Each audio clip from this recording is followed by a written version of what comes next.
everyone, I'm Allie with Potomac Beads, and in this spotlight I'm actually going to talk about a particular stitch. So I'm going to talk about right angle weave and basically how versatile it is. You can do right angle weave as one row, you can do it multiples, you can use 4 beads, you can do any multiples of 4, you can do uneven count, you can do it in the tube, in the flat, in the round, all kinds of different versions and ways to do right angle weave. So I thought, even though it's a hard stitch and it might be challenging for some, check out a bunch of the YouTube videos for right angle weave. You can always go to our YouTube page. There's a little magnifying glass and you can search for raw or right angle weave, and that will give you the videos that use that technique. Sometimes the technique is used that you don't even realize because of the way and the look that it's giving. When you think of right angle weave, generally you're going to think of something that is very, very traditional, having a count of a multiple of 4. Here is the Art Deco Earrings, which I would recommend is a great introductory right angle weave video.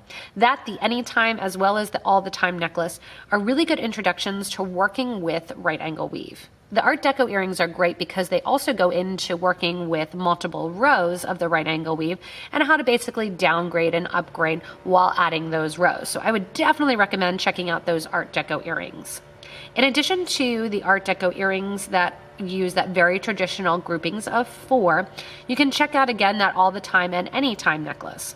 Right angle weave is very, very often done so that way you can embellish on the top of it. It creates this nice kind of netting look that has a simple way to go in and create along the top. Whether or not you're doing a single hole bead like this 3mm crystal, you're crossing and doing an X over like this looking glass window, or if you're doing with a multi-holed bead like the faceted round trio or the round duo here in the Acadia bracelet. Right angle weave can also be used with different counts actually to get it into a triangle shape or into a rectangle shape. So you can do different versions that are all that same basically version of a figure 8. Right angle weave again is just a series of figure 8s. Sometimes it's done that they'll call it prawl, you can call crawl stitch, you can do circular right angle weave. So when you do that, it's actually going to look a little bit different than peyote. Again, it's usually done in the flat when it's going to be embellished on the top. But if you do it in the actual round, you're going to have beads that sit both horizontally and vertically when they're strung. So here in this version here, every other row of the Delica bead here is going to be strung. That one row is strung so the hole's going vertically. The next, the hole is going to go horizontally. Vertically, horizontally, vertically, horizontally. And this is going to be that tubular or that crawl stitch. Versus a peyote stitch with the holes all go in the same direction on the actual piece in the tubular section. More often than not though, it's done in the flat rather than in the round. I also have these 2 pieces here in the middle done with daggers and rizzos to show you how really versatile right angle weave can be. Both of these are right angle weave stitches. They're done with 1 needle and they go in and pick up different beads rather than just seed beads, going through and creating this right angle weave series of figure 8s. It also utilizes and works with a 2-hole bead like this bar. A smaller, simpler version also goes in and shows that X, just like the looking glass bracelet shows the X going on top of that simple strand of right angle weave.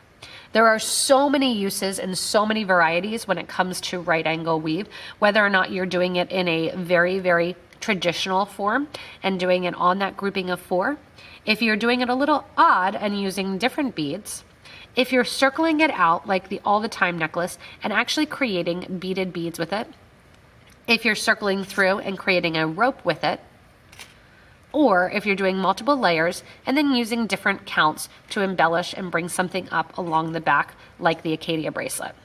Again, it's not the easiest stitch to learn, but I really, really recommend that you go in and you master right angle weave. Right angle weave, whether or not you start with 2 needles and then progressively get into 1 needle, is going to help you expand your knowledge in jewelry making completely. It'll also give you ideas and suggestions and kind of ways to think about, even with wire working and kind of using that thread pass of that right angle weave.